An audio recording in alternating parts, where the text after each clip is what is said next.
thank you so much for joining me. It is a rainy Sunday afternoon and it's the perfect time to do an indoor project. And I actually have one that I really need to do.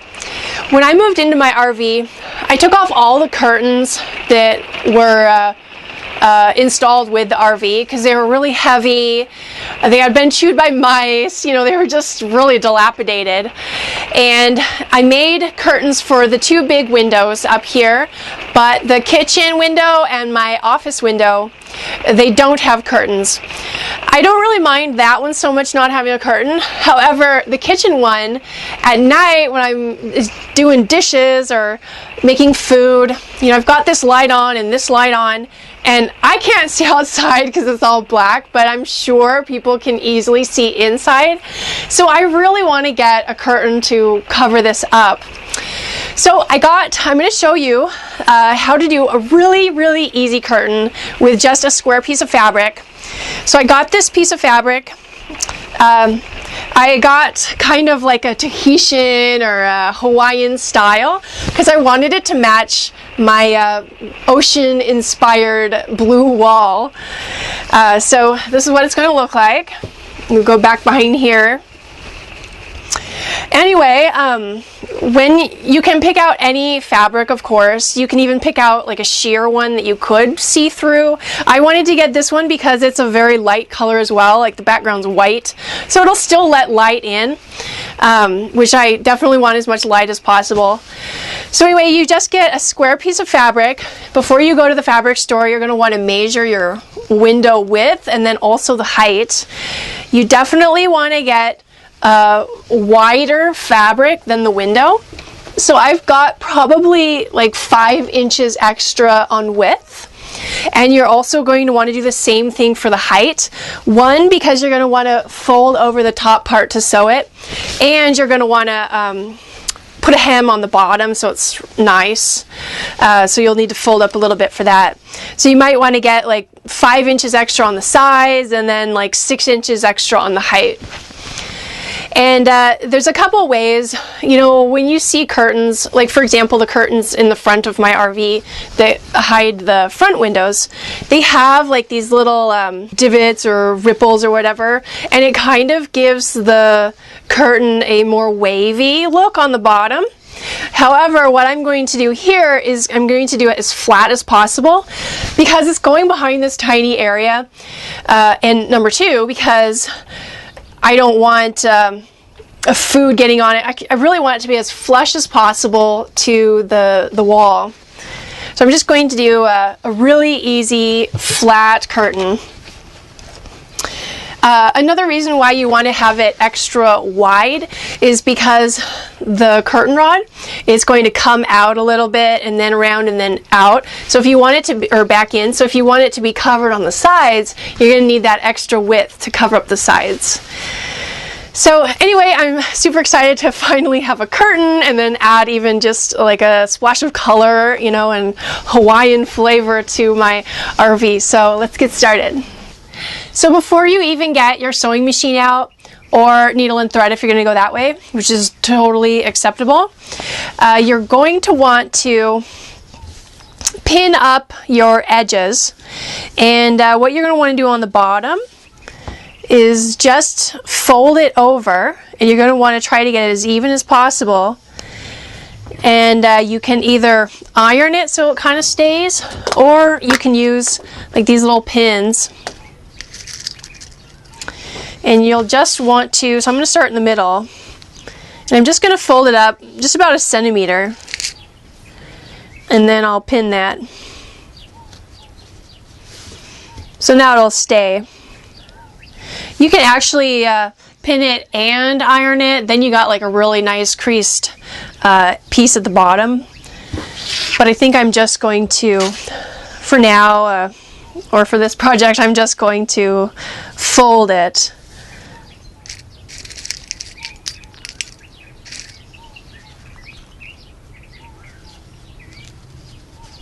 The pins will help you while you're sewing it on your sewing machine. It'll help you kind of stay in a straight line and not pull the fabric more in or less in, which will create a uneven bottom hem or bottom edge.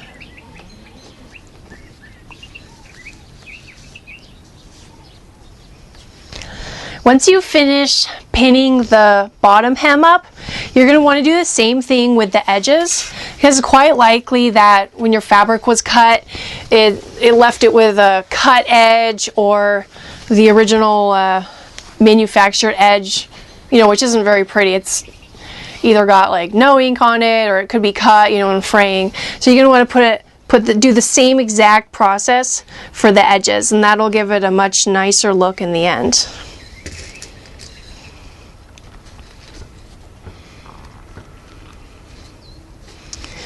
By the way, when you're folding the edges under, whether it's the side or the bottom, you're going to want to fold the front end backwards so that where you have it doubled over and the edge is on the back side, so you don't see that. So the front's going to be clean and hemmed right on the bottom.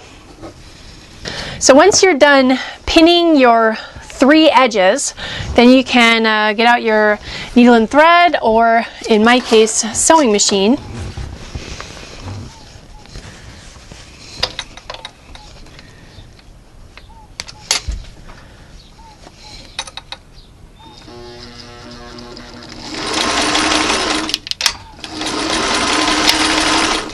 Remember, as you're sewing it along, you're going to want to take out your pins and have your little dish ready so you can put them in there so they're not loose. Also be careful about knocking this over because it's so small, and it sucks having pins loose who knows where, you know, between seat cushions and such. Or you could use like a pin cushion.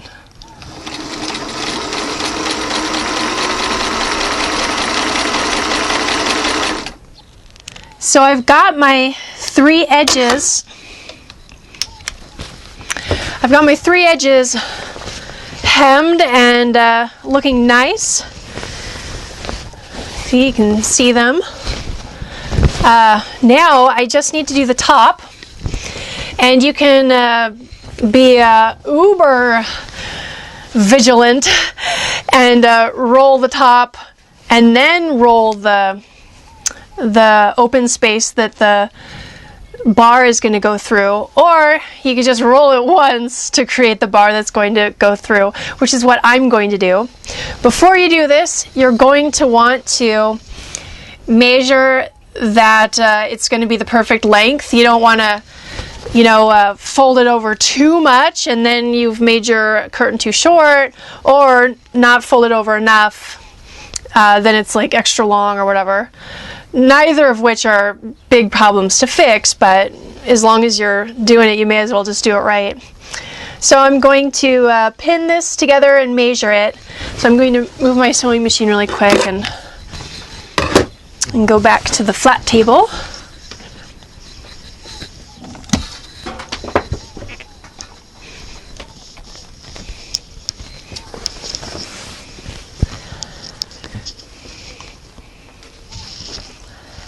So depending on how long your curtain is, you're going to want to measure in just a couple different spots, because you may have sewed it a little uneven at the bottom, or the top could be uneven. So you can't just trust that, oh, you know, this certain amount is this much and it looks the same everywhere, because over at this end it could actually need more wrap over. So in mine, I've got about a foot and 6 inches, so I need it to be about, I'll start in the middle again.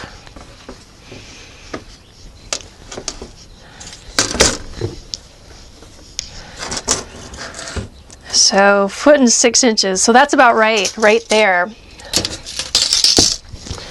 And when you sew this one, you're going to want to remember that your top kind of loop, or whatever you want to call it, up here needs to be big enough that it can fit through the bar of the hanging bar. You don't want it to be too small that it's hard to move the curtain along the bar. So definitely give yourself enough space, you know, like several inches like this. I got about 3 inches. So I'll sew it right down here at the bottom. That's where I'll put my pins. And then it's pretty much the same process that you did for the bottom and side hems. You just go along and pin it up. Just measure every once in a while that it's about the same.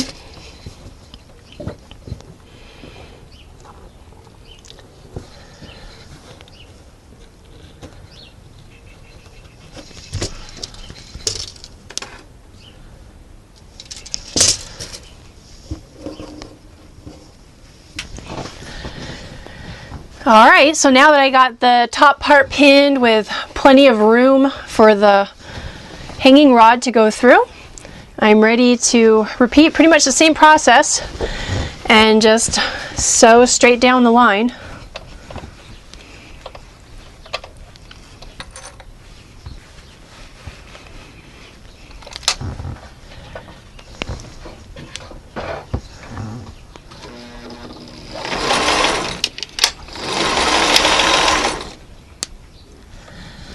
Be careful if you're using your sewing machine or somebody else's sewing machine.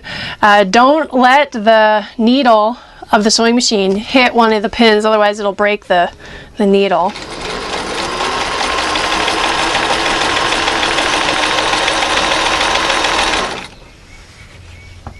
Now I've got my curtain sewed.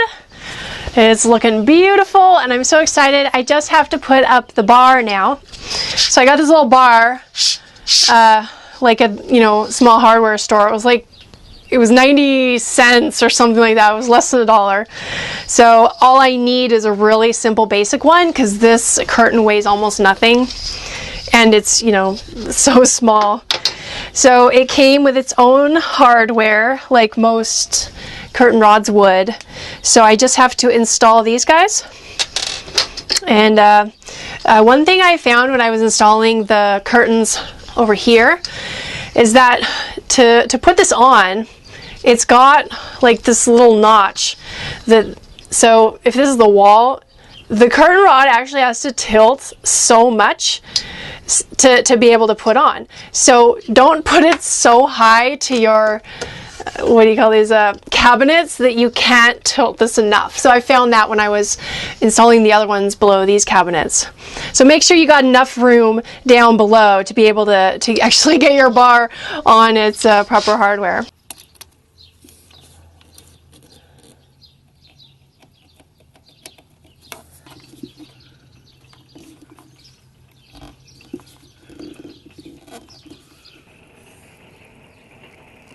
Alright, so I got my hardware in and now I can just thread the curtain rod through my upper loop. Oops, gotta get it the right way.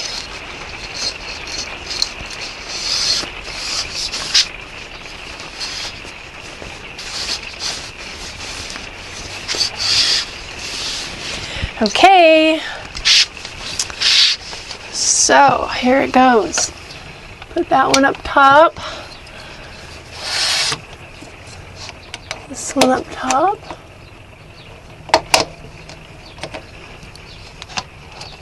Cool. All right. Voila, I have a curtain. I'm so excited and I love it. It does stick out a little more than I wanted, but that's fine because in the daytime I can just push it to the side. So, and it still allows just as much light as before. So, I love it. I'm so excited. Look at that. My cool Hawaiian curtain. Well, thank you so much for watching. I'm Pippi Peterson. Please head to pippinings.com. You can check out the RV Living Forum, my blog. You can get your Keep It Simple bumper sticker there. Thank you so much. Please subscribe for more upcoming videos. Like and share this video, and I'll see you soon.